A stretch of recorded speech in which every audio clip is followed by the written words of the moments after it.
Boa tarde. Quem está aqui no estúdio da Veja São Paulo é o ator Matheus Nastergalli. Olá. Boa tarde, Matheus. Oi. O Matheus está voltando ao cartaz em São Paulo com o espetáculo Processo de Construção do Desejo, que reestreia agora no sábado, dia 1º, no Teatro Raul Cortez. Para quem não lembra, ele fez uma temporada super disputada no Sesc Pompeia em abril do ano passado, né, Foi. Matheus? Espaço enxuto, era 60, 70 lugares. Agora o Matheus vai apresentar o monólogo num teatrão, né, lá com 500 lugares, para todo mundo poder ver quem ficou de fora da outra temporada.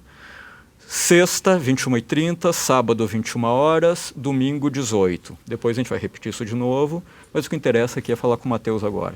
Matheus, me conta, o espetáculo é uma homenagem comovente à sua mãe, né? Mas ele também mexe numa ferida delicada, né? Numa questão emotiva sua. Conta um pouco para quem está nos assistindo como é que nasceu a ideia desse espetáculo e por que você quis recuperar a memória da sua mãe no palco. Eu quis utilizar meu artesanato, que acaba significando tudo que eu sou muito um ator a full time, assim, o tempo inteiro. Eu não tenho muita separação entre a minha vida física e jurídica, quer dizer, eu não sou muito um ator e o Matheus nas horas Sim. vagas. É tudo muito junto para mim, tudo muito misturado. E passei minha vida procurando construir uma imagem dessa mãe que eu perdi muito cedo. A sua mãe faleceu, você tinha Minha 3 mãe meses, faleceu, né? Maria Cecília. Maria Cecília. Maria Cecília faleceu quando eu tinha 3 meses de idade, ela se matou. Portanto, ela é uma figura fortíssima na minha vida, apesar da ausência brutal. O fato dela não ter morrido por motivos naturais também potencializa o meu amor, o meu rancor, o meu fascínio por essa figura. E esse fato determina muito... eu sei quem eu sou. Uhum. Eu sou filho de uma poeta suicida. E isso determina muitas coisas do meu caráter, do meu interesse pela arte. E quando você começou a ter noção disso? Que você era filho dessa Maria Cecília? Desde criança eu fui ciente de que minha mãe não era a Carmen, que é minha madrasta e a pessoa a quem eu chamo de mãe. Tá. Sempre houve essa mulher que tinha partido, só não sabia muito como. E você via fotos dela? Eu via fotos, narrativas. Era uma pessoa que tocava muito bem violão, cantava muito bem, escrevia muito bem. Você nunca foi privado dessa imagem dela? Nunca fui privado disso. Aliás, agradeço aos meus. E agradeço principalmente a Carmen, minha madrasta, pela generosidade de ter deixado a Cecília viva o tempo todo. E num certo momento, obviamente, as descrições de como a mamãe tinha morrido variavam demais de pessoa para pessoa. Eu parei de perguntar. Criança parece boba, mas não é. Claro. Eu falei, bom, ninguém vai me contar direito o que hora aconteceu. Eu não quero saber, né? Daqui a pouco eu procuro. Um dia vão me contar. Esse dia chegou. Você tinha que idade, mais ou menos? Eu tinha 16 anos. Acho que coincide um pouco, não sei o quão conscientemente, minha família decidiu isso, com a maturidade jurídica possível, né? Quando você tem 16, você é um rapazote. Então meu pai me chamou para uma conversa braba na casa da praia. Parece romance, né? Na casa da praia, só eu e ele. E eu achei estranhíssimo, só eu e papai na praia, por quê? Então fomos para lá, ele me contou as circunstâncias exatas da morte da Cecília, chorou bastante, se desesperou, ele nunca fala sobre isso. Nunca falou muito sobre isso antes desse dia e nunca mais falou muito sobre isso. Eu soube, então, do suicídio da mamãe, recebi nesse dia os poemas, ele me deu essa pasta com os poemas, falou, ela, além de tudo, escrevia muito bem, e agora você tem maturidade. Eu já era um bom leitor. Uhum. Gostei de ler desde criança, para ler os poemas da tua mãe, e no mais, o que puder ser dito está aqui. E essa pasta ficou Essa guardadinha... pasta ficou comigo. Ela virou décadas, um tesouro... né? Um tesouro maluco, e sabe de uma coisa bonita? Ela é a minha primeira dramaturgia. Isso que eu ia perguntar para você, quando que você sentiu a maturidade artística para poder tocar nesse material, pensando como ator, como dramaturgo e como diretor? Agora, tipo 30 anos depois. Você disse que está na hora da gente levar a Maria Cecília para a luz. Esses poemas me formaram, não só me ajudaram a formar uma imagem da mamãe, mas eu tive notícias da mamãe através dela mesma, pelos poemas. Não só uma fala materna, mas uma fala subjetiva, de poeta. Né? Você estava ouvindo uma voz que você nunca ouviu de fato. Né? Então eu tive um encontro bonito mesmo com esses textos. E ela se tornou uma figura de formação para mim a partir daí. Comecei a me interessar muito por poesia. Maria Cecília me formou mesmo, quando eu encontrei com esses poemas, com a voz dela e com a subjetividade dela. E acho que fui me encaminhando para o teatro também muito por isso. Isso você diz lá atrás, no início da sua carreira? Eu digo lá atrás. A partir dos poemas, acho que isso muda meu estado de ser no mundo. Tanto a notícia da tragédia que me tinha acontecido sem que eu soubesse, quanto saber que eu tinha mamãe poeta. Isso foi importante para mim. A minha leitura do espetáculo é que tem horas que você é o Mateus filho, tem horas que você é a sua mãe, e tem horas que você é uma terceira pessoa lá, que a gente não consegue decifrar muito bem. Seria um espectador, seria outra pessoa da sua família, que você canta e transita por esse universo. Como é que foi transformar isso em teatro? Essa que é a minha curiosidade. Vou tentar ser sucinto. Demorei muito tempo para decidir fazer no palco. Apesar de, desde que eu comecei a ser ator lá no Antunes, no final dos anos 80, eu pensava, isso dá em peça, esses textos dão em peça. Você viu, são concisos, têm dramaticidade, são sonoramente belos.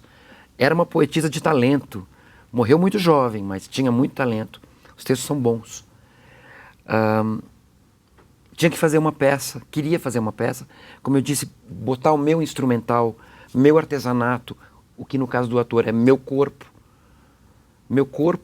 emocional e físico, à disposição, a serviço de anunciar os poemas da mamãe para o mundo, dar voz a ela.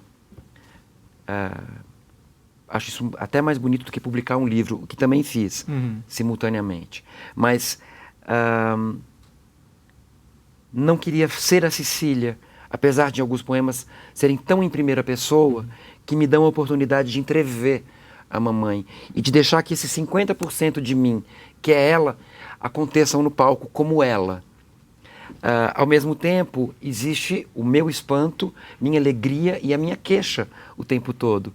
É isso que você disse. Tô eu, às vezes está a Cecília. E às vezes tem essa terceira coisa, que eu acho que é o ator, que é uma presença no palco que é artística, é elaborada, é artesanato, mas também o tempo todo esse meu espanto diante da vida. Não só nas suas... Mas um espanto em que sentido? Por que essa mulher foi embora tão cedo? É um espanto de silêncio, de vazio mesmo. Essa peça é, para mim, e acredito que seja para o público também, uma tentativa bonita de preencher o vazio. As religiões fazem isso de uma certa maneira, a arte de outra maneira, os esportes, o futebol, até o volume de notícias aceleradas, tudo tenta preencher um certo vazio diante do espanto da morte que a gente tem. A mamãe ter morrido tão cedo e dessa maneira é uma coisa sem sentido.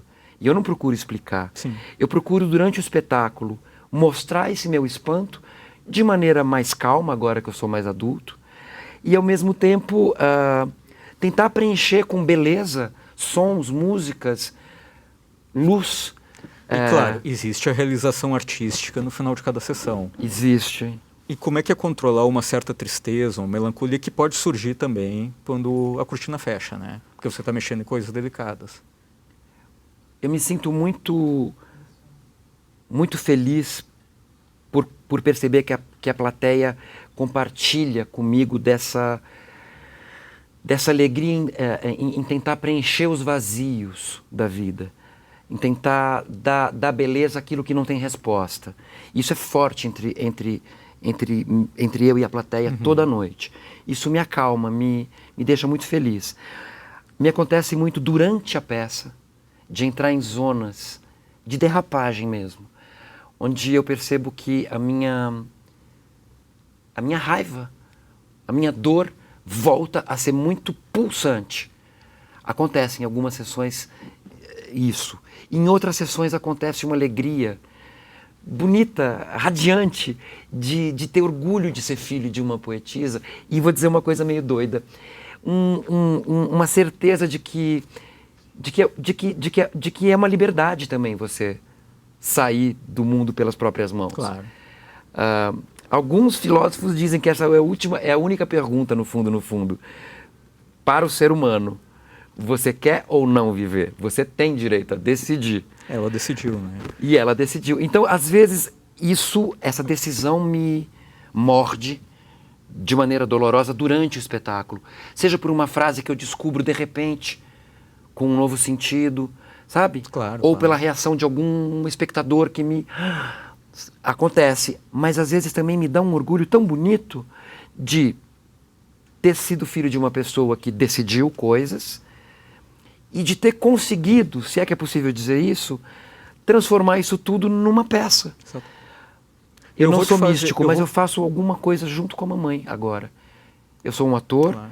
Ela é a dramaturga, e a gente faz finalmente alguma coisa junto. Vocês se encontram, né? É. Eu vou fazer uma provocação aqui. A gente não combinou, se você não quiser ou não puder, tudo bem. Tá.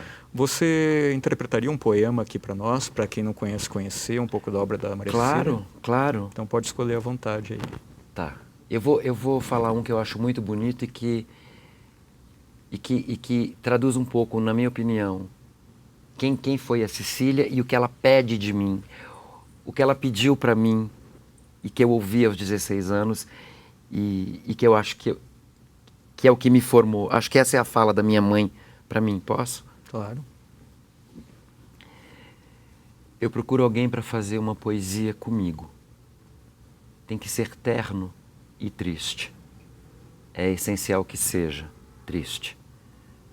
Os gestos de poeira, muita saudade, medo. Os olhos de até logo com um jeitinho de adeus. Tem que ser distraído, sorrir à toa, sempre querer chorar, mas nunca conseguir. E ter amado muito, e ter sofrido. E andar de poeta que fala sozinho, e falar muito abandonadamente. É preciso ter jeito de quem está querendo ser criança outra vez. E as mãos de um jardineiro quando está chovendo. Que saiba muito como começar a sorrir, mas nunca saiba como começar a falar.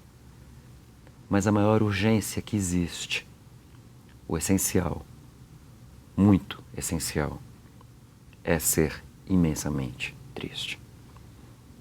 Maria Cecília Nastergalli. Dita por seu filho. E assim a gente termina, né? Nem tem mais o que falar. Quem quiser ver um pouco mais, conhecer um pouco mais... Estamos no Raul Cortez. Processo de Concerto do Desejo, Teatro Raul Cortez, na Fecomércio, ali na... Agora eu vou errar o nome da rua. Plínio Barreto. Viana. Continuação da 9 de julho teatro ali. Lindo, ai que honra. Pertinho da Praça 14 Bis. Raul Cortez, Sexta-feira, 21h30. Sábado, 21 horas. Domingo, 18 horas. Sexta-feira tem ingresso a R$40. Sábado e domingo, 80, né? Até final de abril, né? A temporada é rapidinho mesmo, o mês né? todinho. Vai ser bem legal. A gente fez, como você disse, uma temporada no Sesc Pompeia. No Sesc para poucas pessoas, que lotou muito rápido. Então agora a gente pode receber mais amigos, mais pessoas e fazer essa celebração de dar voz ao que era mudo, de dar luz ao que era escuro, de celebrar o que não tem resposta. Matheus, obrigadíssimo.